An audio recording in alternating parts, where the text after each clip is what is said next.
Hello students, एक बार फिर से आप लोगों को shakilchemistrypoint.com में वेलकम किया जाता है। और आप लोगों से रिक्वेस्ट है कि अगर आप लोगों ने हमारा चैनल को सब्सक्राइब नहीं किया है तो प्लीज़ हमारा चैनल को सब्सक्राइब करें। तो स्टूडेंट्स, आज हम फिज़िकल केमिस्ट्री के एक बहुत इंपॉर्टेंट और इंटरेस्ट चैप्टर स्टार्ट करने जा रहे हैं जिसका नाम है एटॉमिक स्ट्रक्चर। एटॉमिक स्ट्रक्चर में हमने कुछ नहीं पढ़ना है, बस ये आप लोगों ने 8, 9, 10 क्लास में पढ़ा है। इसमें हमने थोड़ा बेसिक डेफिनेशन पढ़ना है और फिर सब के सब हाइड्रोजन एटम के साथ खेलना है। तो एटॉमिक स्ट्रक्चर है क्या चीज़? Atomic structure mean structure of atom. Atom की साख्त के एटम है क्या चीज़, इसकी साख्त क्या है। तो एटम पहले हमने बेसिक डेफिनेशन में डिफ़ाइन किया था कि the smallest part of matter which can take part in a chemical reaction and does not lose their identity. वो आप लोगों को याद होगा कि वह मादे के छोटा सा ज़र्रा जो एक केमिकल रिएक्शन में हिस्सा लेता है लेकिन अपने पहचान को नहीं खो देता, इसको एटम कहते हैं। अब एटम डिराइव हो गया है ग्रीक वर्ड से। इसका माना है एटमॉस से। एटमॉस का माना है uncut, undivisible. So atom is derived from Greek word atomos which mean uncut. According to Dalton atomic theory, Dalton atomic नज़रिए के मुताबिक एटम एक नाकाबिल तकसीम ज़र्रा है। डाल्टन कहता है कि atom is indivisible particle, uncut particle, एक नाकाबिल तकसीम ज़र्रा है। बट जब बाद में रिसर्च हो गया, एटम की स्टडी हो गई, तो साइंटिस्ट ने ये प्रूव किया कि एटम डिविजिबल है, इसमें पार्टिकल मौजूद है, सब पार्टिकल मौजूद हैं। तो फिर हमारे पास आते हैं एटम की कुछ पार्ट्स है और कुछ पार्टिकल है। तो पार्ट्स में एटम की है फर्स्ट 2 पार्ट है एटम की, एक है न्यूक्लियस, दूसरा है शेल। फर्स्ट वन हम न्यूक्लियस को डिस्कस करते हैं कि न्यूक्लियस है क्या चीज़। So the centre dense part of the atom is called nucleus. जो सेंटर में डेंस पार्ट मौजूद है, सबसे भारी हिस्सा मौजूद है जिसमें प्रोटॉन और न्यूट्रॉन मौजूद है, एटम की इस डेंस पार्ट को, इस सेंटर पार्ट को न्यूक्लियस कहते हैं। जो दरमियान में मौजूद है और डेंस है, एटम के ज़्यादातर वज़न इस पर मुश्तमिल है, डेंस पार्ट है, इसको न्यूक्लियस कहते हैं। दूसरा है shells. The area around the nucleus where electron is present is called shell. वह एरिया, वह रास्ते, वह जगह, ये शेल है हमारे पास जहाँ पर इलेक्ट्रॉन मौजूद है और न्यूक्लियस के इर्द गिर्द मौजूद है, इसको शेल कहते हैं। अब पार्टिकल है, तो सब पहले भी मैं आप लोगों को बता चुका हूँ कि एटम में अबाव मोर देन 250 पार्टिकल मौजूद है, लेकिन इस 250 पार्टिकल के हम स्टडी नहीं करते। यहाँ पर हम 3 पार्टिकल स्टडी करते हैं। फर्स्ट वन है इलेक्ट्रॉन। अब इलेक्ट्रॉन नेगेटिवली चार्ज पार्टिकल है और रिवॉल्विंग करता है, मौजूद होता है शेल्स में अराउंड द न्यूक्लियस। दूसरा है प्रोटॉन। प्रोटॉन पर पॉजिटिवली चार्ज होता है, पॉजिटिवली चार्ज पार्टिकल है और न्यूक्लियस में मौजूद है। तीसरा है न्यूट्रॉन। अब न्यूट्रॉन एक न्यूट्रल पार्टिकल है, इस पर कोई भी चार्ज नहीं है, ये भी न्यूक्लियस में मौजूद है। तो ये था हमारे पास एटम की थोड़ा सा इंट्रोडक्शन, इसके पार्ट्स के बारे में और इसके पार्टिकल के बारे में। एटम आप लोगों ने पहले पढ़ा है, इसलिए हमने इसको शॉर्ट डिस्कस किया। अब हम जो चीज़ डिस्कस करने जा रहे हैं वो है डिस्कवरी ऑफ इलेक्ट्रॉन। अब डिस्कवरी ऑफ इलेक्ट्रॉन कैसे हुई, किसने डिस्कवर किया, कैसे डिस्कवर किया, कौन से एक्सपेरिमेंट से डिस्कवर किया। तो अब हम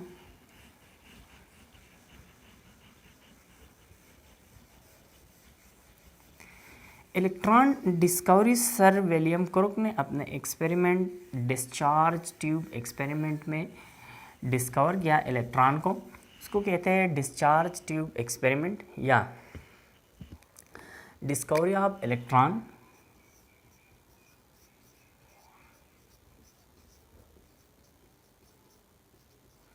डिस्चार्ज ट्यूब एक्सपेरिमेंट भी कहते हैं।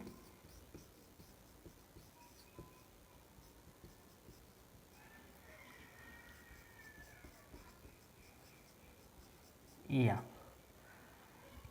Cathode rays, discovery of cathode rays. Cathode rays. अब इन तीनों नामों से हम पुकारे जाते हैं। Discovery of electron, discovery of cathode rays और डिस्चार्ज ट्यूब एक्सपेरिमेंट। अब इसको डिस्चार्ज ट्यूब एक्सपेरिमेंट क्यों कहते हैं? सर विलियम क्रुक ने इलेक्ट्रॉन की डिस्कवरी की। Sir William Crookes discovered the electron and has experiment which is called discharge tube experiment। अब डिस्चार्ज ट्यूब एक्सपेरिमेंट की हम बात करते तो डिस्चार्ज ट्यूब एक्सपेरिमेंट की सबसे पहले हम अपरेटस को डिस्कस करते हैं। इस अपरेटस की कंस्ट्रक्शन को डिस्कस करते हैं कि इसकी कंस्ट्रक्शन क्या है, कैसे बना हुआ है। तो डिस्चार्ज ट्यूब की पहले कंस्ट्रक्शन, डिस्चार्ज ट्यूब कंस्ट्रक्शन। अब इसकी कंस्ट्रक्शन क्या है, तो discharge tube is consist of glass. ये एक शिपाप ग्लास पर मुश्तमिल होता है जिसमें 2 इलेक्ट्रोड अपोजिट साइड पे सेल होता है और एक वैक्यूम पंप लगा होता है। These both electrode were connected to a high terminal battery. ये एक हाई टर्मिनल बैटरी के साथ कनेक्ट होता है। ऐसा होता है, ये एक डिस्चार्ज ट्यूब है। सर विलियम क्रुक ने इस तरह एक डिस्चार्ज ट्यूब लिया, यहाँ पर एक वैक्यूम पंप लगा है। वैक्यूम पंप को इस ट्यूब की इवैक्यूएशन के लिए, इससे एयर निकालने के लिए या गैस इंट्रोड्यूस करने के लिए इसको लगाया गया। वैक्यूम पंप को अपोजिट साइड पे 2 इलेक्ट्रोड को सेल किया। यहाँ पर लगाया एक इलेक्ट्रोड, यहाँ पर लगाया दूसरा इलेक्ट्रोड। फॉर एग्जांपल ये हमारे पास एनोड है पॉजिटिवली चार्ज, ये कैथोड है नेगेटिवली चार्ज, और इन दोनों इलेक्ट्रोड को एक हाई बैटरी टर्मिनल के साथ कनेक्ट किया। जब हाई बैटरी टर्मिनल के साथ कनेक्ट किया तो ये था हमारे पास इसकी कंस्ट्रक्शन में हम ये कह सकते हैं कि discharge tube experiment consist of glass which is the 2 electrode are sealed opposite side and the vacuum pump are connected to evacuate the air and introduce the gas. The two electrode are connected to a high battery terminal. अब इसकी experiment क्या है, तो experiment इसने different time पे different experiment किया। First जिसने sir William Crookes ने जो एक्सपेरिमेंट किया इसको हम कहते हैं experiment number first. Experiment number first में सर विलियम क्रुक ने ऑर्डिनरी प्रेशर मीन यहाँ पर इसने गैस इंट्रोड्यूस किया, हाइड्रोजन इंट्रोड्यूस किया, हीलियम इंट्रोड्यूस, जो भी गैस है, क्योंकि डिस्चार्ज ट्यूब एक्सपेरिमेंट जो है ये गैस के नेचर पे डिपेंड नहीं करता है। जो भी गैस हम डालते हैं इससे कैथोड रेज निकलते हैं, इसलिए यहाँ पर डिस्चार्ज ट्यूब एक्सपेरिमेंट में ये एक्सपेरिमेंट गैस के नेचर पर डिपेंड नहीं करता है। तो एक्सपेरिमेंट नंबर फर्स्ट में उसने एट ऑर्डिनरी प्रेशर मीन आम प्रेशर, यहाँ पर जितना प्रेशर था उसी प्रेशर पे उसने 10,000 वोल्ट तक करंट पास किया। यहाँ पर उसने इतना वोल्ट करंट जनरेट किया और इससे पास किया। जब इससे पास किया तो सो स्पेशल नथिंग। ये एक्सपेरिमेंट इसने क्या किया, at ordinary pressure 10,000 volt current were fast from gas. अब ये एक्सपेरिमेंट किया, ऑब्जर्वेशन इसने क्या किया, ऑब्जर्वेशन इसने ये किया सम स्पेशल नथिंग। जब उसने ऑर्डिनरी प्रेशर पे इस गैस से करंट पास किया तो उसने कुछ नहीं देखा, जैसा था ट्यूब वैसा ही रहता था। तो उसने कहा कि some special nothing seen. Observation अब इसने क्या किया, ऑब्जर्वेशन में उसने कहा कि ऑर्डिनरी प्रेशर पे, आम प्रेशर पे gas is non conductor of electricity, कि गैस जो है ये आम प्रेशर पे, ऑर्डिनरी प्रेशर पे इलेक्ट्रिसिटी के कंडक्टर नहीं है। क्योंकि यहाँ पर इसने ऑर्डिनरी प्रेशर पे जब गैस से हाई वोल्ट इलेक्ट्रिक चार्ज पास किया तो सम स्पेशल नथिंग, कुछ भी उसने स्पेशल नहीं देगा।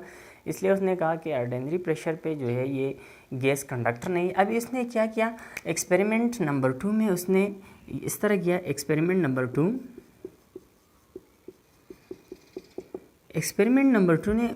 2 में उसने गैस प्रेशर को रिड्यूस किया 0.1 mmHg तक, रिड्यूस प्रेशर टू 0.1 mmHg। यहाँ तक इसने क्या कर दिया, प्रेशर को रिड्यूस किया, प्रेशर को कम किया। जब इसने प्रेशर कम किया और 10,000 वोल्ट करंट पास किया।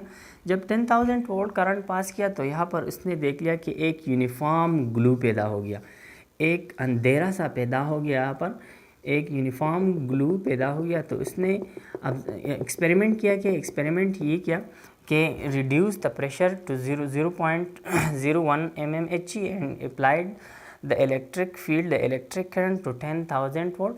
अब इसने ऑब्जर्वेशन किया, क्या ऑब्जर्वेशन इसने ये किया कि the uniform glow were seen. Observation में उसने एक यूनिफॉर्म ग्लो को देख लिया, एक अंधेरा को देख लिया। अब इसने एक्सपेरिमेंट ऑब्जर्वेशन कंक्लूजन इसने क्या निकाल लिया?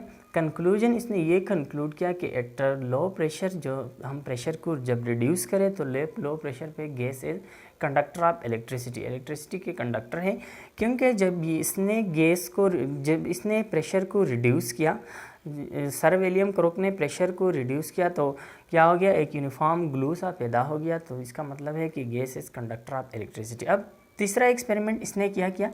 एक्सपेरिमेंट नंबर 3 इसने ये किया, एक्सपेरिमेंट नंबर 3 गैस पे प्रेशर को और भी रिड्यूस किया, रिड्यूस प्रेशर टू 0.01 mmHg, यहाँ तक इसने प्रेशर रिड्यूस किया। एक्सपेरिमेंट किया और 10,000 वोल्ट तक करंट पास किया। इतना प्रेशर को इतना रिड्यूस किया, इतना करंट पास किया।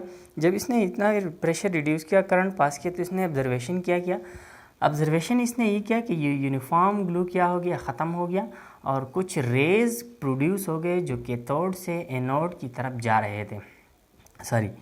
जो कैथोड से एनोड की तरफ जा रहे थे, कुछ रेज़ क्रिएट हो गई जो कैथोड से एनोड की तरफ जा रहे थे, इस तरह जा रहे थे, ये हमने उल्टा लिया है लेकिन खैर है, कैथोड से एनोड की तरफ जा रहे थे। असल में ये रेज़ जो है ये कैथोड से इंट्रोड्यूस नहीं होते, कैथोड से जनरेट नहीं होते। ये मैं आप लोगों को थोड़ी देर में बताने वाला हूँ कि किस चीज़ से जनरेट होते हैं। ये एक कैथोड से जनरेट नहीं होते। ये नेगेटिवली चार्ज पार्टिकल है, नेगेटिवली चार्ज पार्टिकल था, पॉजिटिव प्लेट की तरफ जा रहा था इलेक्ट्रॉन। तो इसका ऐसा लग रहा था कि ये कैथोड से जनरेट होके एनोड की तरफ जा रहे हैं। तो जब उसने प्रेशर को रिड्यूस किया इतना और 10,000 वोल्ट करंट पास किया, तो उसने ऑब्जर्वेशन किया ऑब्जर्वेशन ये किया कि कुछ रेज़ जनरेट हो रहे हैं, ऐसा लग रहा है कि कुछ रेज़ जनरेट हो रहे हैं कैथोड से और एनोड की तरफ जा रहे। तो इसने जब कंक्लूजन निकाल लिया तो उसने कहा कि ये नेगेटिवली चार्ज पार्टिकल है, जो यहाँ पर गैस मॉलिक्यूल को रखा गया है, उसको ये हाई इलेक्ट्रिक करंट आता है, उसको हिट करता है, आयनाइज करता है, इससे इलेक्ट्रॉन को निकालता है और ये इलेक्ट्रॉन इस कैथोड से एनोड की तरफ जा रहे। इसलिए उसने कहा कि ये कैथोड रेज़ है, क्योंकि ऐसा लग रहा था कि कैथोड से एनोड की तरफ जा रहे थे। ये कैथोड से निकलते नहीं है, क्योंकि यहाँ पर जो गैस मौजूद है ये आयनाइज होते हैं, इससे इलेक्ट्रॉन रिमूव होते हैं और वह इलेक्ट्रॉन कैथोड से एनोड की तरफ जा रहे हैं। तो उसने यहाँ पर कंक्लूजन किया कंक्लूजन उसने ये निकाल लिया कि ये जो रेज़ हैं नेगेटिवली चार्ज पार्टिकल है और नेगेटिवली चार्ज पार्टिकल पॉजिटिव की तरफ जा रहे हैं। बाद में इसको नेगाट्रॉन का नाम दे दिया। सर जे थॉम्सन ने उसको नेगाट्रॉन का नाम दे दिया। Sir J Thomson gave name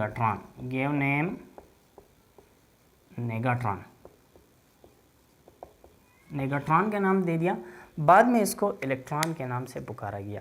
तो ये था हमारे पास डिस्कवरी ऑफ इलेक्ट्रॉन के। इलेक्ट्रॉन कैसे डिस्कवर हो गया? इलेक्ट्रॉन डिस्कवर हो गया कैथोड रेज एक्सपेरिमेंट में। कैथोड रेज एक्सपेरिमेंट किसने किया? सर विलियम क्रुक ने। इसका अपरेटस किया था, इसका कंपोजिशन किया था, इसका कंस्ट्रक्शन किया था, जो एक ग्लास ट्यूब पे मुश्तमिल था। ग्लास ट्यूब में 2 अपोजिट इलेक्ट्रोड मौजूद थे, सेल हो गए थे। ये अपोजिट इलेक्ट्रोड एक हाई बैटरी टर्मिनल के साथ कनेक्ट थे और एक वैक्यूम पंप लगाया गया था। फिर इसमें 3 एक्सपेरिमेंट हो गए। फर्स्ट एक्सपेरिमेंट ऑर्डिनरी प्रेशर पे, दूसरा एक्सपेरिमेंट में क्या हो गया, प्रेशर कम हो गया, यूनिफॉर्म ग्लो क्रिएट हो गया। तीसरे में क्या हो गया, प्रेशर और भी रिड्यूस हो गया। जब प्रेशर और भी रिड्यूस हो गया तो क्या हो गया, एक ऐसा लग रहा था कि कैथोड रेज कैथोड से जनरेट होकर एनोड की तरफ जा रहे। तो ये था हमारे पास डिस्कवरी ऑफ इलेक्ट्रॉन। जो हमने आज डिस्कस कर लिया, इंशाल्लाह कल से हम डिस्कस करेंगे डिस्कवरी ऑफ प्रोटॉन।